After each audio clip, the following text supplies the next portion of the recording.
Сайн байцгаана уу ээж аав нараа.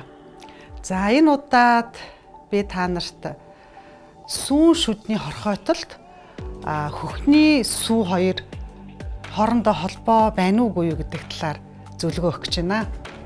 Тэгэхээр бүр 1970-ад оны эхэн үе 1980-ад оны 70-80-ад онд цөөн тооны судалгаан дээр үндэслээд цөөхөн хідэн судлаачид хөхний сүүгээр өсөж байгаа хүүхдүүдийн шүд хорхойтох нь одоо элбэг байна. Тийм учраас хүүхдийн шүд ургангууд хөхнөөс гаргах эсвэл хүүхдийн шүд ургангууд шүн хөхүүлэхээ зогсоох энэ төр зэрэг зөвлөгөөнүүдийг өгч эхэлсэн юм.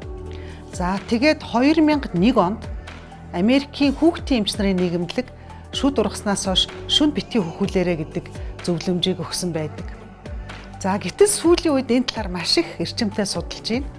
За сүүлийн нэг 5-6 жил хийгдэж байгаа судалгаануудыг харах юм бол хөхний сүүн шүд хорхоодохыг харин ч сэргийлдэг болох нь нотлогдсон байна. За хөхний сүүнд мэдээж хөхний сүү сахартай тэрийг хүн болгон мэднэ. Одоо энэ тэнд асгарахад юм уу яаж наалддаг үлээ эсвэл хөхний саасан сүг хэр баргийн хүн ууж чаддаггүй ямар ялуу юм бэ гэх. Тэгэхээр хөхний сүү бол өөрөө лактоз агуулдаг. Сахар дотроо хэд хэдэн янз ээж аав нар сайн мэдж байгаа. Тэгэхээр хөхний сүүний сахарыг лактоз гэдэг. Лактоз хөхний сүү агуулдаг нь бол үнэн. Гэтэл үүний хажуугаар хөхний сүү тэр Streptococcus mutant гэдэг одоо шүүн шүдийг хорхойтуулдаг нянгийн эсрэг бодис агуулгаддаг болох нь сүүлийн үед ангааханд нотлогдоод байна. Ийм учраас Америкийн шүдний эмч нарын нийгэмдлэг, Америкийн хүүхдийн ангаахын холбоо зэрэг нэр хүнд бүхий мэрэгжлийн байгууллагууд 15 жил, 16 жилийн өмнө өгсөн зөвлөмжүүдэд эргэж харахад хүрсэн байна.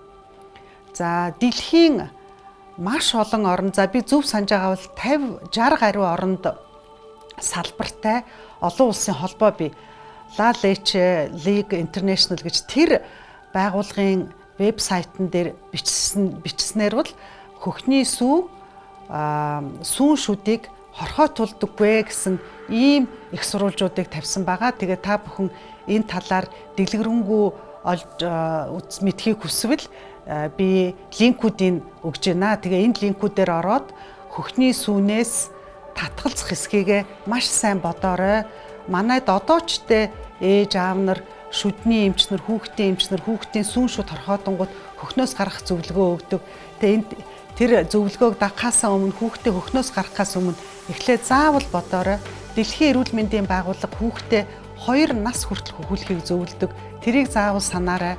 Тэгээд хүүхдийн сүүн шүд хорхоодоход кальцаар баялаг сүүн бүтээгдэхүүн хэр идэж гин, Д витаминээ байнга урьсан сэргийлэх тунгаар тасралтгүй ууж гин үү, хүүхдийн шүдийг өглөө оройд 3-аас доошгүй минут угааж гин үү,